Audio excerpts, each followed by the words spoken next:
In this video, I'm going to explain implied volatility for options trading, step by step, from the perspective of a professional options trader. So, if you're trying to understand how implied volatility relates to options trading, why it's important, and how it can help you become a better trader, then this is the video for you. Now, if you don't have time to watch the whole video and you'd rather get our cheat sheet explaining the most important things with implied volatility, you can click the button that should pop up on the corner of this video or go to the link I have in the description. My name's Scott Bauer. I've been trading for over 30 years. I'm a former Goldman Sachs VP, and today I'm going to teach you how the real professionals on Wall Street use implied volatility to potentially find big profits in the markets. Don't forget to hit that like button nearby and subscribe to our channel if you want to learn more about options trading and our favorite option trading strategies. Let's dive in.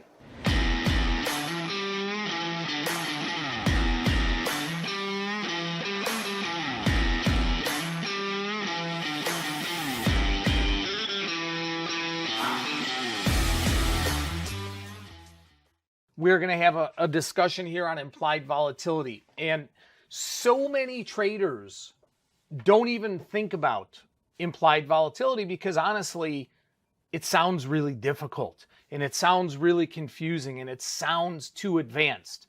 But I will tell you, as an expert in volatility, when I say expert, I mean that because I get called upon by the CBOE, by the CME, by many of the major news channels out there to talk about implied volatility and what it really means. And without truly understanding it and then being able to use it in your arsenal, okay, if you don't use it, you are really missing out. I have experienced firsthand how people can be, let's say, long some calls because they think a stock is going to go up and the stock goes up massively and they lose money. Or long puts because they think a stock is going down and the stock does go down massively and they lose money. All because of implied volatility.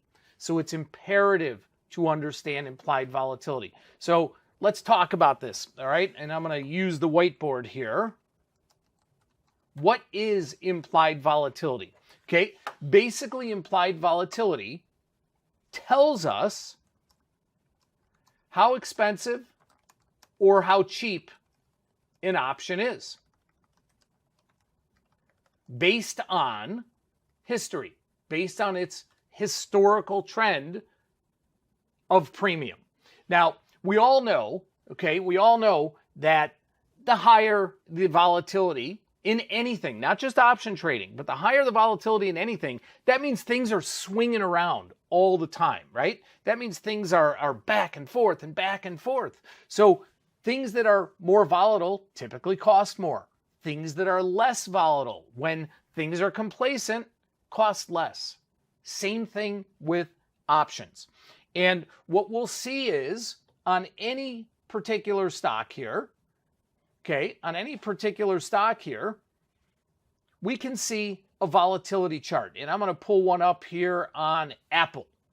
Okay, so if we look at this chart here, which is now just implied volatility. Okay, it looks like a stock chart, but you're going to see trends. You're going to see trends, highs and lows. Okay, highs and lows. Now, implied volatility is something that is called mean reverting. That's right, mean reverting.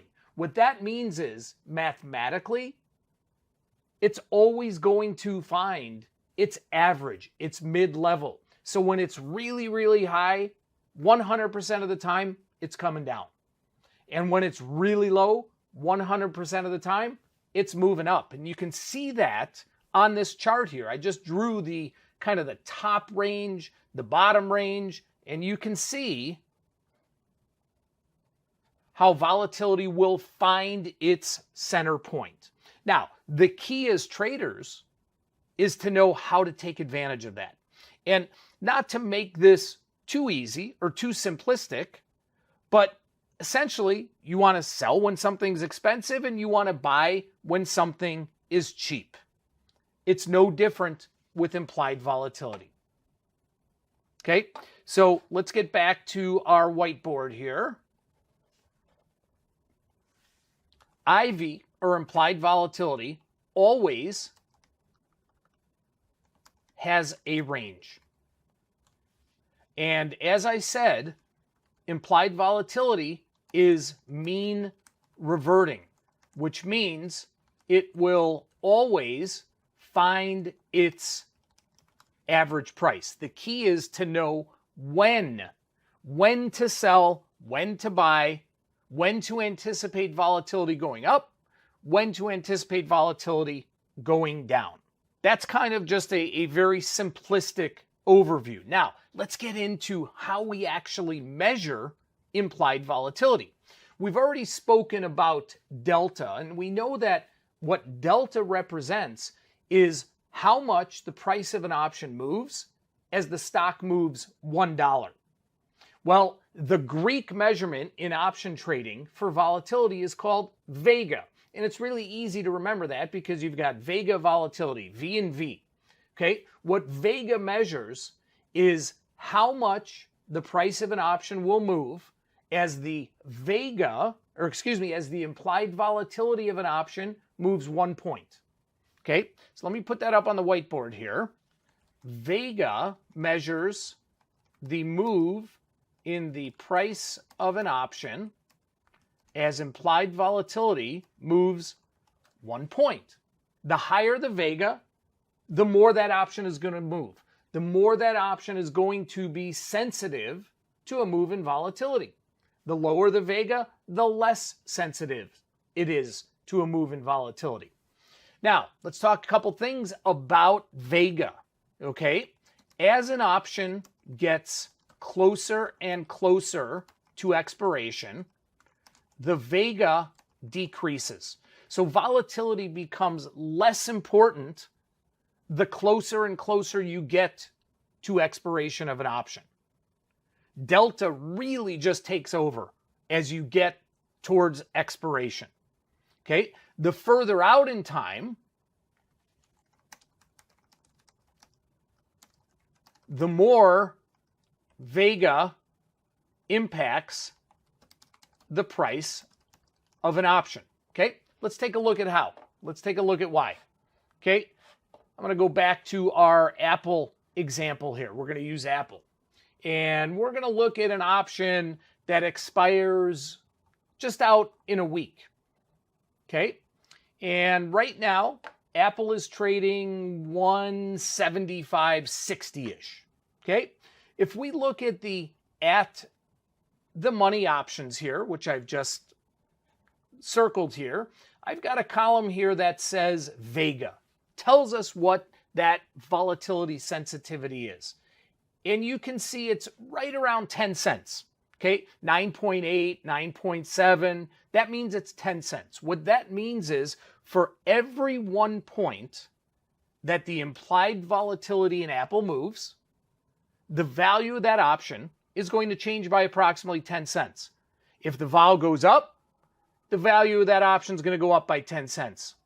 If the value of that implied volatility goes down a point, the option is going to lose 10 cents. Okay? Now, the implied volatility right now in Apple is 40. That's measured in percentage terms. That's 40%. Okay, let me put this on the whiteboard now. Okay, so we've talked about vega.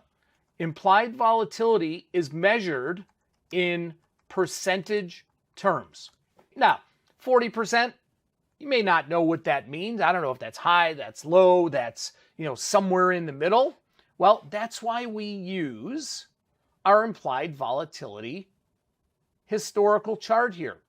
Okay, so if I look right now at an implied volatility of 40% in Apple, man, that's way up here at the top of its range. If I look at this graph, if I look at this chart here, okay, that volatility is absolutely going to decrease. It is absolutely going to come down and find its middle ground. Now, the key is we don't know whether that's going to happen tomorrow, the next day, next week. We do know it will happen, but this is something that we need to learn about reading charts. But if we see that the implied volatility in Apple options are trading 40%, we can look at that and say, that's really, really expensive. The more expensive the volatility is, the more expensive options are, the more premium that options will have. Okay, now, we just looked at Apple has an implied volatility of 40%. All right, Scott, great, it's 40%. What does that really mean? What does it mean if it's 20%? What does it mean if it's 80%? Okay, what implied volatility measures is the expected move in a stock over the next year. Okay, think about that for a second. Implied volatility measures the expected move, what the market is pricing in a stock over the next year. So with Apple trading, in this example here, Apple was trading 175. The IV was 40%.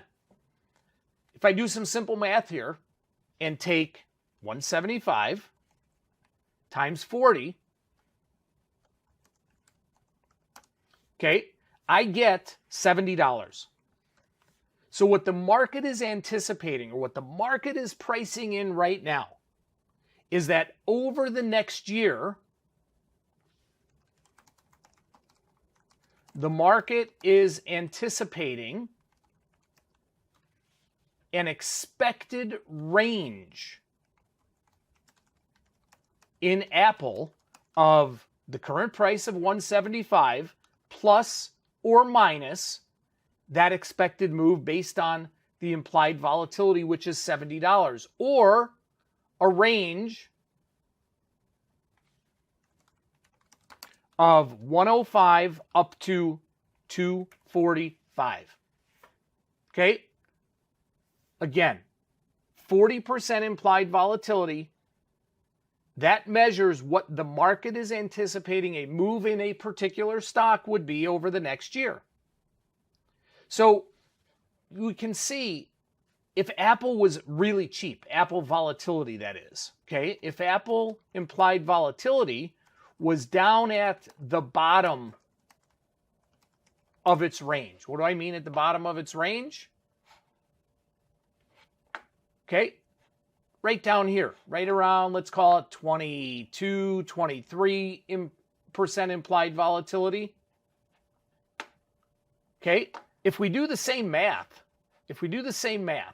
we're going to see what the expected move would be. So we do the same math. 175 stock price times 0.23 now. Okay, 0.23, we get an expected move then over the next year of only $40 roughly. Okay, or a range of, again, 175 plus or minus 40-ish, we're just going to round that off right now, equals a range of 135 up to 215.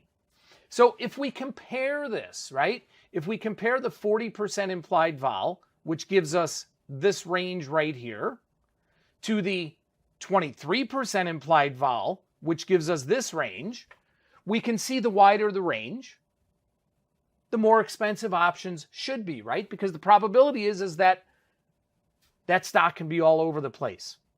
So what this tells us again, and most people don't understand what implied volatility measures. What implied volatility measures is the market's anticipation for how wide of a range a stock will trade in over the next year. The wider that expected range, the more expensive those options are going to be. The tighter that range, the less expensive options are going to be. So what does that mean for our everyday trading? What it means is we want to look for strategies to sell options when vol is really expensive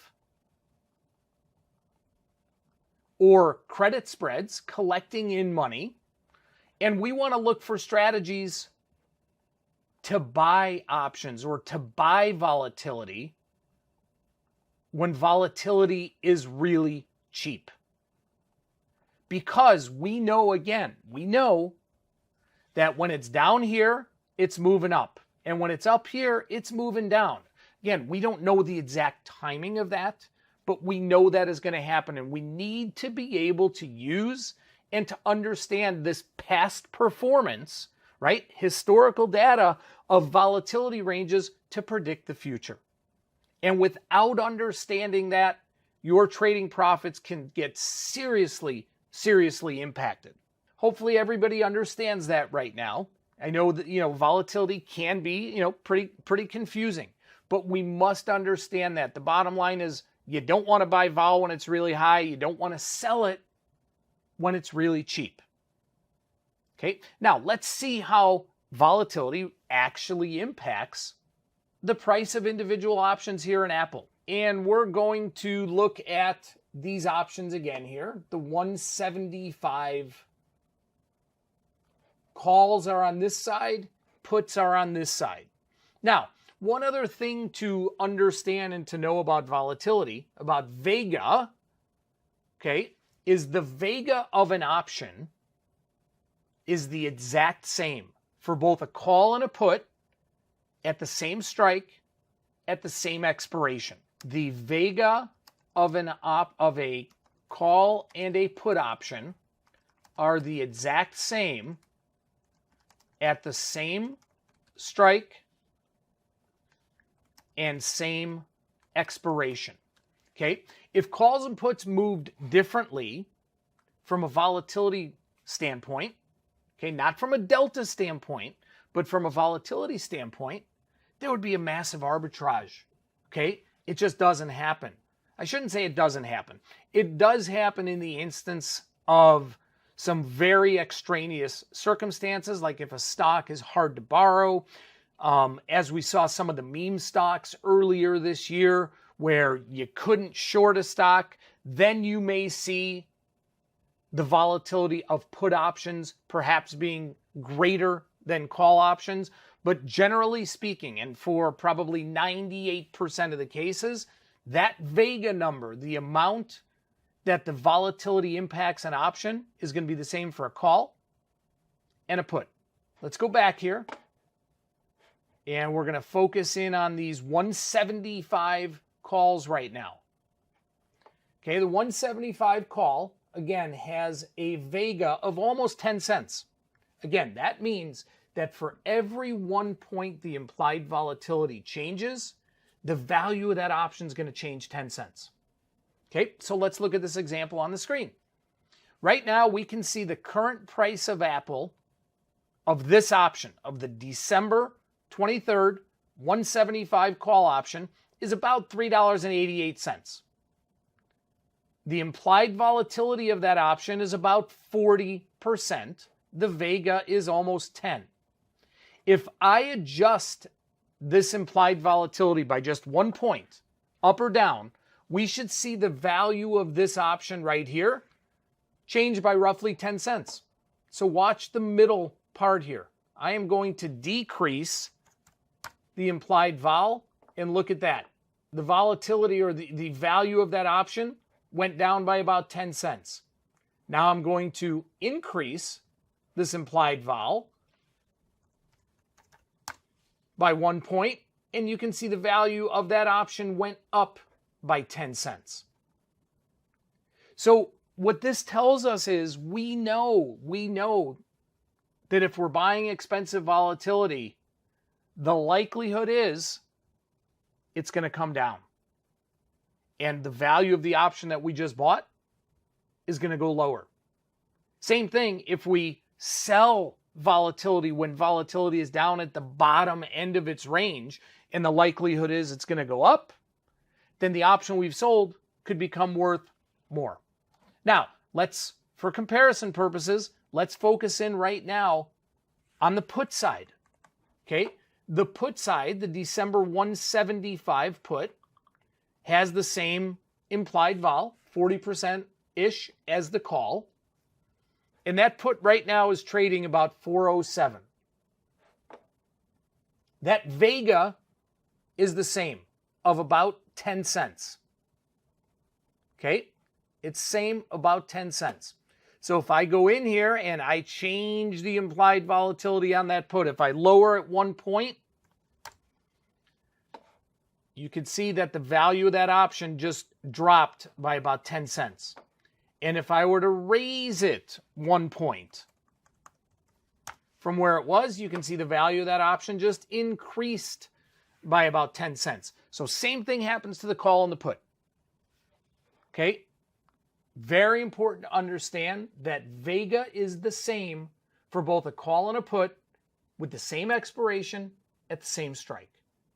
Okay? Now, other properties of vega. We already talked about how the closer we get to expiration, the less impact vol has on an option. Okay? And that's reflected by its vega. The further out we go in time, the higher that vega, or the higher the volatility impact is going to be. So the further out in time, the more impact vega has on an option. Let's take a look at that. Okay, we were just looking at December 23rd options that had a vega of about 10 cents. Let's go out 1 month.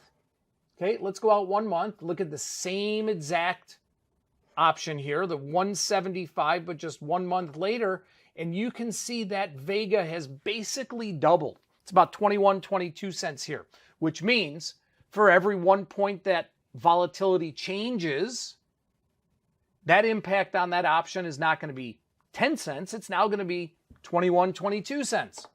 And if we go even further out in time, let's look at June options. Okay, same example here. Let's look at the 175. Now that vega is up almost 50 cents.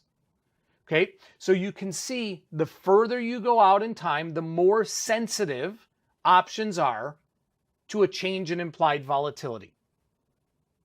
Okay, remember that. The further you go out in time, the more sensitive an option is to a change in volatility. Now, besides just looking at length of time to look at a change in volatility, it also really matters where that option is. Is it at the money? Is it in the money? Is it out of the money? Okay, well, let's look at what's called a volatility curve. Okay, again, at the money here, meaning what option is kind of right where the stock is trading, at the money is 175. And we can see that that vega is about 10 cents. The further you go away from that strike, either up or down, so either in the money or out of the money, you can see how the vega gets less and less and less the further you go away from where the stock is trading. So the volatility impact on an option becomes less and less the further in the money or further out of the money that you go. Okay, so not only is the volatility impact or vega greater the further out in time you go, but volatility or vega has the highest impact for at the money options. The further away you go from the at the money strike, meaning where the stock is trading, so either the further in the money, further out of the money, the less impact volatility or vega will have on the price of that option. Okay, hopefully everybody understands that here, and I want to go through one more example here. And let's go back to our chart here in Apple.